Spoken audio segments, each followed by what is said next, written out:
high expectations. These teachings are not easy, and they're not unimportant. Jesus is calling us to significant behavior. So last week we talked about that we are salt and we are light, and there's nothing we can do to become salt or become light. It's part of how God created us. We are created as salt and light. But one of the things that Jesus goes on to say then in his higher expectations is not just, well, you are this, but if salt's not used, it's not really useful. If light's not shining, it's not doing its job. So it's not enough then for us to be salt and light. We actually need to employ the salt that's in us, to shine the light that we are. That there's an expectation to use these things that God has given us. Jesus doesn't want us to squander the ministry, the gifts in us. So here Jesus is teaching right after he's talking right about what it means to be salt, that we are salt and light. He goes on into saying that we are to exceed in righteousness.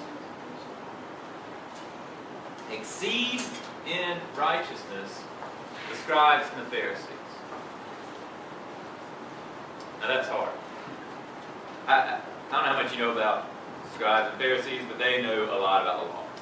They know the law backwards and forwards. And you might be like me, and sometimes you can get most of the Ten Commandments, and sometimes you struggle when the pressure is on to come up with that 9th and 10th commandment. They start to sound a little bit alike. Did I say that one already? They didn't just have the Ten Commandments down. They knew all 613 laws, and they knew the interpretation of 613 laws, and they could argue over just the tiniest amount of information over how many steps you could take on the Sabbath and how much weight you could carry on the Sabbath. They knew the law. Scribes and Pharisees knew the law well, and in knowing the law, they were righteous. They made themselves righteous by performing each tiny little portion of the law. And now Jesus is saying to you and to me, your salt, your light, you need to exceed in righteousness these persons who know all 613 laws.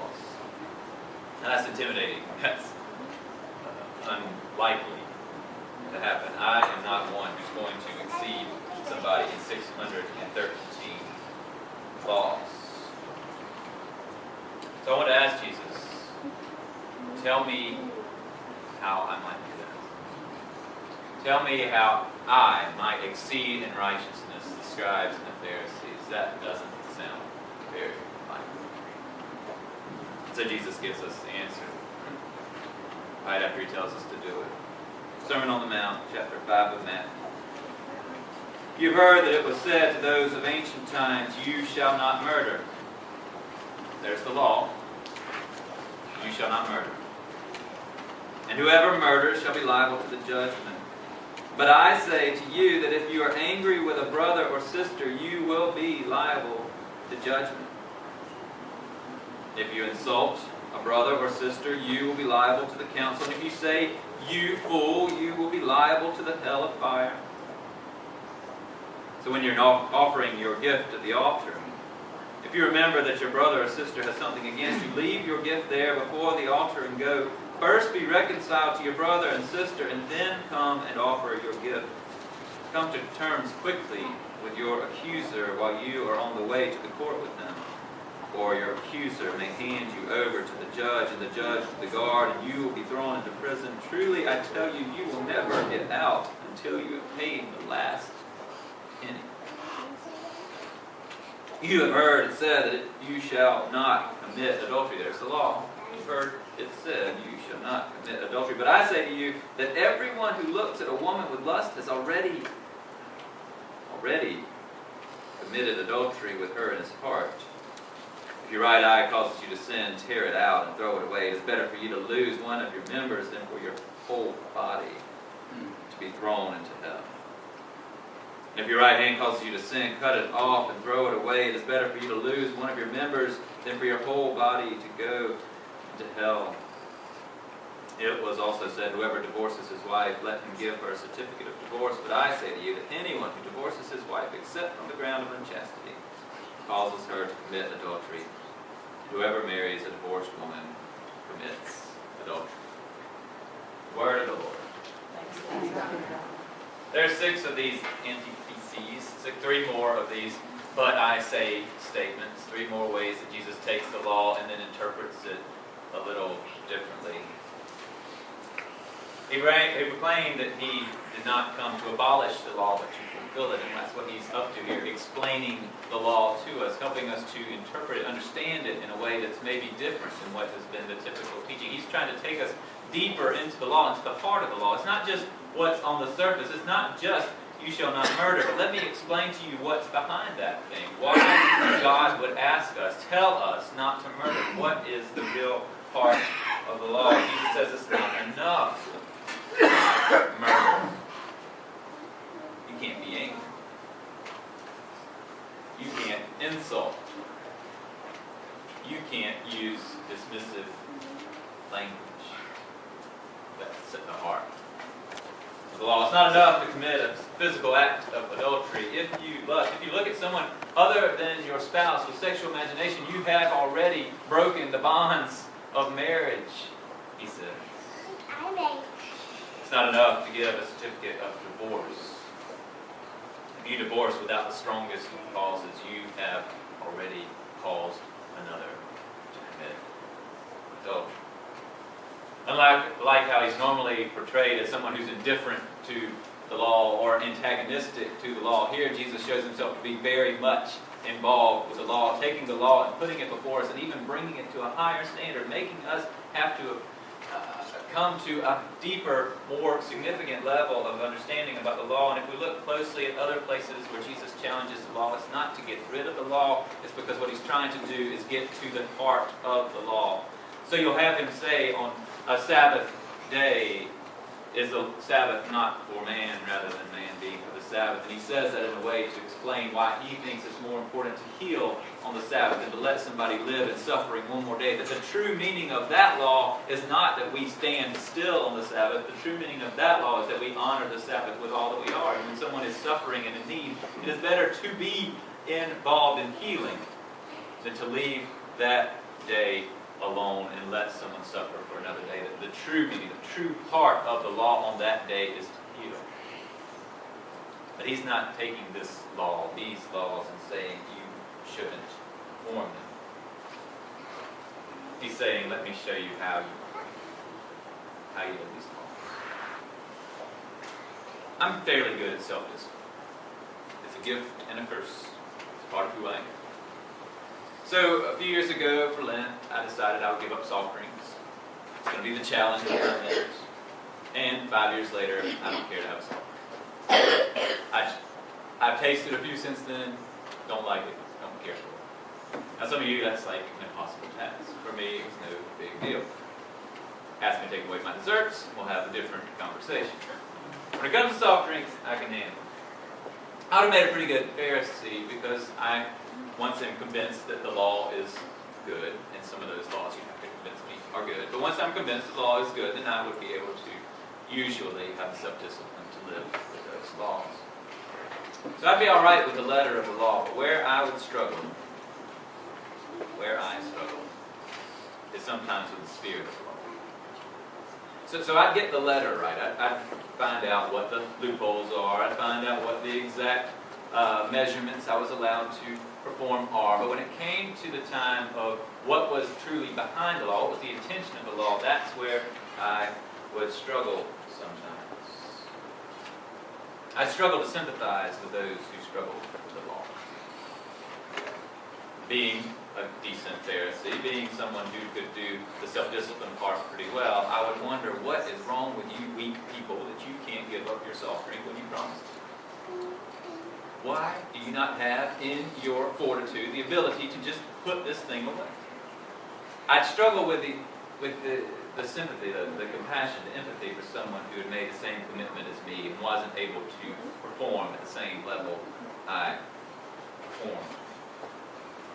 I don't think that's what Jesus had in mind when he said our righteousness was to exceed that of the Pharisees. I don't think he was trying to say to us, we are supposed to be super righteous and see what's wrong with those who aren't super righteous. I think he was saying to us, we are just supposed to understand what is the heart of these things. What is the purpose? What is the intent of God's laws? and bring ourselves and others along to understand that. I think He would understand that we would adjust our thinking. So we talked about the illustration of Jesus taking the Sabbath and adjusting His thinking, their thinking on what it means to obey the Sabbath. That it's not about not moving, it's about doing something that honors God. He adjusted the thinking to that. But in these passages, He adjusts the thinking by ramping up, by bringing up the requirements on us. So it's not enough just to not murder. Congratulations if you've not murdered someone. It's not enough. He's telling us don't be angry. Don't insult. Don't use dismissive language. Don't treat someone as though they are beneath you. That's at the heart of the law. To murder someone, to take someone's life, is to think you have some kind of superiority, some God-level ability to determine who should live and who should die. Treat someone as if they're beneath, deserving of insult. It's to think you have some God ability to determine someone's worth.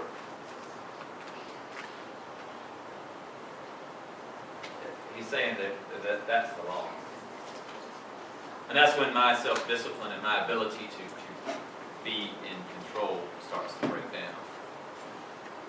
Because anger, insult, those things well up.